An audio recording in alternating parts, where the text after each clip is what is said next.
OTT पर भंसाली ने रचा सिनेमा सा शाहकार। 6 अभिनेत्रियों के कंपटीशन में अदिति फिर चैंपियन। नमस्कार दोस्तों, पेज 3 में आपका स्वागत है। करीब 1 घंटे के 4 और करीब पौने पौने घंटे के 4 और एपिसोड यानी कुल 8 एपिसोड की web series Heeramandi The Diamond Bazaar निर्माता निर्देशक संजय लीला भंसाली का वह ख्वाब है जो उन्होंने 14 साल पहले मोइन बेग से इसका विचार पहली बार सुनने के बाद से ही बोलना शुरू किया और जो अब जाकर पूरा हुआ है। कोई 4 साल से इसकी मेकिंग पर काम चल रहा है। उससे भी पहले से संजय इसका संगीत बुनते रहते हैं। एएम तुराज के लिखे गीत और संजय लीला भंसाली का संगीत इस सीरीज की आत्मा है। तो सुब्रत चक्रवर्ती व अमित राय के बनाए सेट्स इसका अवतार। सीरीज का संपादन भी खुद संजय लीला भंसाली ने किया है, तो समझ सकते हैं कि इसमें कुछ भी ऐसा देखने को आपको नहीं मिलेगा जिससे इस पूरी कहानी में कोई जरूरत ना हो। कहानी आजादी से ठीक कुछ साल पहले की है। लाहौर इसका रंगमंच है, तवाइफे इसके सबसे अहम किरदार हैं, लखनऊ और बनारस इसकी शेपक कथाएं हैं। कहानी लाहौर के कोठों पर कब्जे की। खैर, बात शुरू करते हैं web series Heeramandi The Diamond Bazaar की। ये कहानी है मल्लिका जान की। मल्लिका जान लाहौर के इस कोठे पर कैसे आई, इसकी भी कहानी है। ये यहाँ की सबसे कद्दावर तफायफ कैसे बनी, बेटियां उनके कहर से कांपती है। बड़ी बेटी बिब्बो जान लुके छिपे क्रांतिकारियों का साथ दे रही है। दूसरी आलम जेब की बगावत अपनी शेर व शायरी को लेकर है।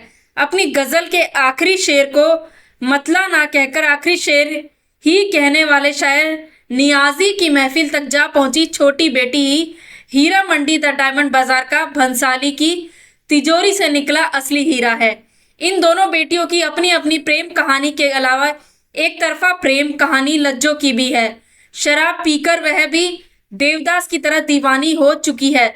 सब कुछ मल्लिका जान के हिसाब से चल ही रहा होता है कि उसके अतीत का साया करवट लेता है।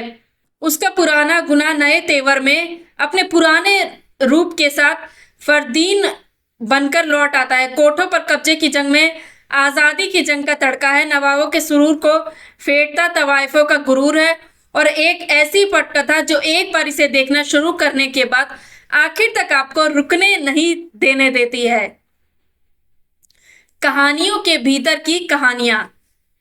बतौर निर्देशक और निर्माता संजय लीला भंसाली ने हिंदी सिनेमा को हम दिल दे चुके सनम, ब्लैक, देवदास, गुजारिश, गोलियों की रासलीला और पद्मावत, बाजीराव मस्तानी जैसे नगीने दिए हैं। उनकी फिल्मों में कहानियों का रस कैमरे में होकर पर्दे पर टपकता है। उनकी पिछली फिल्म गंगूबाई कठियावाड़ी की कहानी मुंबई के वैश्य बाजार की कहानी थी। इस बार यही कहानी लाहौर पहुंची है। बस यहाँ की तवाइफे हर किसी की हमबिस्तर नहीं होती। वह किसी नवाब या किसी अंग्रेज अफसर को अपना साहब बनाने की फेर में रहती है। मुजरों में लुटाई गई दौलत मल्लिका जान पर निछावर करती हैं और अगर ऐसा नहीं किया तो कपड़े उतारकर उनकी जमा तलाशी भी होती है। शक के ऐसे ही एक दायरे में बार बार घूमकर पहुंचती रहती है कहानी हीरा मंडी की। तवाइफों के बीच चलने वाली साजिशें नवाबों के घरों तक जा पहुंची। इन मोहब्बत की कहानियों और अंग्रेज अफसरों को मोहरा बनाकर इस्तेमाल करने की इनकी तरकीबों के बीच सबका जासूस एक जैसा एक किरदार यहाँ उस्ताद जी का भी है। फैमिली ट्री समझने के लिए दिमाग खुला रखें। Web series Heeramandi The Diamond Bazaar की कहानी की रफ्तार तेज है। इसके साथ कदम ताल करने के लिए आपको अपना दिमाग भी औसत से थोड़ा ज्यादा तेज चाहिए होगा। किसने किसको मारकर किस विरासत पर कब्जा किया और किसकी बेटी और कौन किसकी खाला क्यों और कैसे है, ये समझने में थोड़ी दिमागी कसरत लगेगी। भारतीय घरों की महिलाएं तो ऐसी कसरतें सास बहू के धारावाहिकों में खूब करती रही हैं, सो उनको इसकी आदत है। पुरुष दर्शकों को थोड़ा हो सकता है शुरू में परेशानी पेश आए, लेकिन ये पूरा फैमिली ट्री एक बार समझ आ जाए तो फिर आगे का रास्ता आसान हो जाता है। कहानी ये पूरी की पूरी महिला प्रधान है। पुरुष किरदार यहाँ बस शतरंज के प्यादे हैं। शय और मात का खेल सीधे सीधे मल्लिका जान और फरदीन के बीच खेला जा रहा है।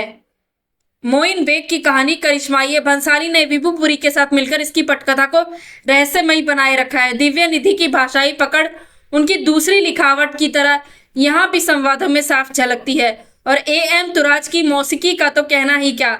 सीरीज नेटफ्लिक्स पर प्रसारित हो रही है तो समलैंगिक रिश्तों की शेपक कथाएं भी है।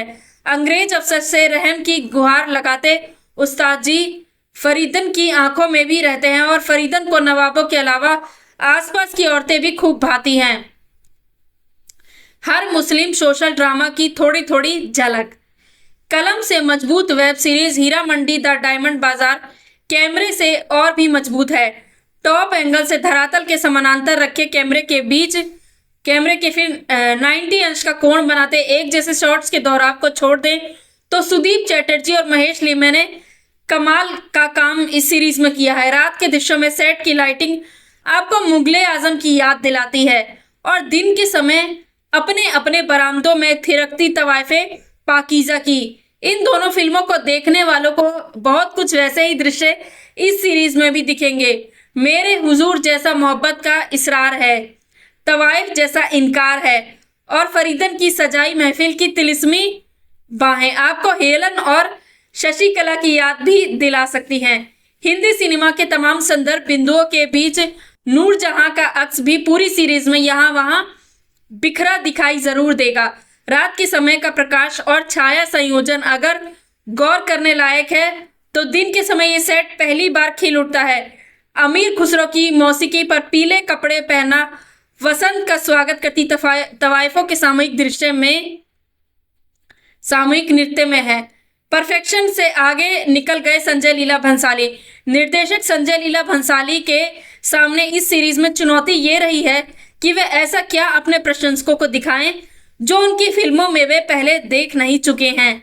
उनकी कहानियों में बनावटीपन का पहला एहसास दर्शकों को फिल्म गंगूबाई कठियावाड़ी में नजर आया। इस फिल्म का पूरा एहसास बहुत कृत्रिम महसूस होता है। वैसे ही कुछ feeling web series Heeramandi The Diamond Bazaar देखते समय भी महसूस होती रहती है। सारे किरदार इतना ज्यादा सजे धजे रहते हैं कि लगता ही नहीं हम आज़ादी से पहले की कोई कहानी देख रहे हैं। बागी भी पूरे मेकअप में है और कहीं कोई सीन गरीब ना दिखे तो हर फ्रेम का कोना कोना कोटक करने में संजय की टीम ने पूरी मेहनत की है। तकनीकी तौर पर यह सीरीज जरूरत से ज्यादा समृद्ध है और इतना ज्यादा परफेक्शन सिनेमा को नाटक बनाने में देर नहीं लगाता। उनके रचे गाने कमाल है। कॉस्ट्यूम सिलेक्शन में उनकी मेहनत साफ दिखती है। सेट्स को सजाने में भी उन्होंने जो कीमियागिरी की है वह भी आंखों में अटकती है। अदिति राव हैदरी फिर चैंपियन। कलाकारों की यहाँ पूरी एक बारात है। इस बारात की अगुवाई करने वाली सभी 6 अभिनेत्रियों ने अपने अपने किरदार दमदार तरीके से निभाए हैं, लेकिन इन सब में चैंपियन बनकर निकली है अभिनेत्री अदिति राव हैदरी। पद्मावत की मेहरुनिसा को हीरा मंडी की बीबो जान बनते देखना रुचिकर है। बीबो एक तरह से 1942 से लव स्टोरी की उस रज्जों का विस्तार है जिसे खुद संजय लीला भंसाली ने विधु विनोद चोपड़ा के लिए लिखा था। मनीषा कोइराला ने मल्लिका जान को एक अलग ही आभा मंडल के साथ जिया है। ईद पर अपनी बेटी से मिलने उसके प्रेमी के घर जा पहुंचने वाले दृश्य में उनका आना हो या फिर अपनी बड़ी बेटी के लिए आखिरी मुजरे का ऐलान, हर बार वह अपने रुआब को अपना आतंक बनाकर जीने में कामयाब रही है।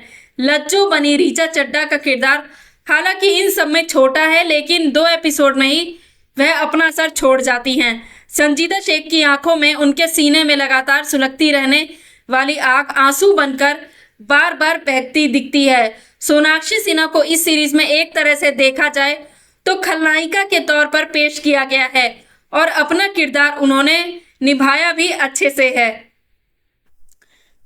ताहा शाह और शर्मीन के सरदार प्रेम कहानी। पुरुष किरदारों में Taha Shah web series Heeramandi The Diamond Bazaar के हीरो हैं।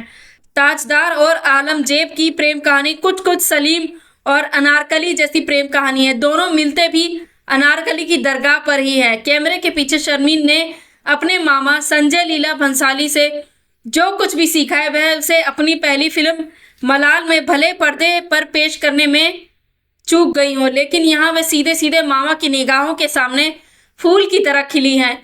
हिंदी सिनेमा में रेखा को पहली बार लाने वाले निर्माता मोहन सहगल की पोती शर्मिन ने सिनेमा घुट्टी में पिया है और बतौर अभिनेत्री मिला ये उनका सबसे बड़ा मौका है। फिल्म एडिटर बेला सहगल और अपलाज एंटरटेनमेंट के कर्ता धर्ता दीपक सहगल की बेटी की ये पहली अंगड़ाई है।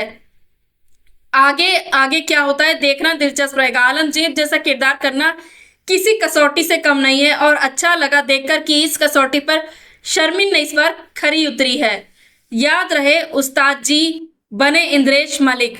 Web series Heeramandi The Diamond Bazaar में शेखर सुमन और अध्ययन सुमन के लिए करने को कुछ खास नहीं है, बल्कि शेखर सुमन जब पहली बार इस सीरीज में दिखते हैं तो जो हरकतें करते दिखते हैं उसे देखकर सोचना ये पड़ जाता है कि आखिर खुद पर हंसी उड़ाने वाला ऐसा किरदार करने की उन्हें जरूरत ही क्या होगी। अध्ययन ने अपना किरदार जोरदार बहुत सलीके से निभाया है। जुल्फिकार की जवानी के किरदार में अध्ययन को ही लेने की क्या वजह रही होगी ये तो पता नहीं, लेकिन ये दोहराव दर्शकों को भ्रमित करने वाला ही है। उस्ताद का किरदार दर्शकों को बरसों बरस याद रह जाएगा। इसे निभाने वाले कलाकार इंद्रेश मलिक की अदाकारी देखने लायक है।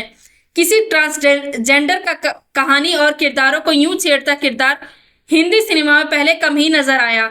अंग्रेज अफसर बने जैसन शाह ने भी अपना असर छोड़ा है, बिल्कुल इस सीरीज के धीरे धीरे चढ़ते असर की तरह। दोस्तों, आपको मेरी ये फिल्म का रिव्यू कैसा लगा कमेंट करके बताइए। वैसे वीडियो बनाने में काफ़ी मेहनत लगती है, तो आप चाहे तो मुझे मोटिवेट कर सकते हो और मेरे चैनल को सब्सक्राइब करें। धन्यवाद। आप सभी खुश रहिए, मुस्कुराते रहिए। जय हिंद।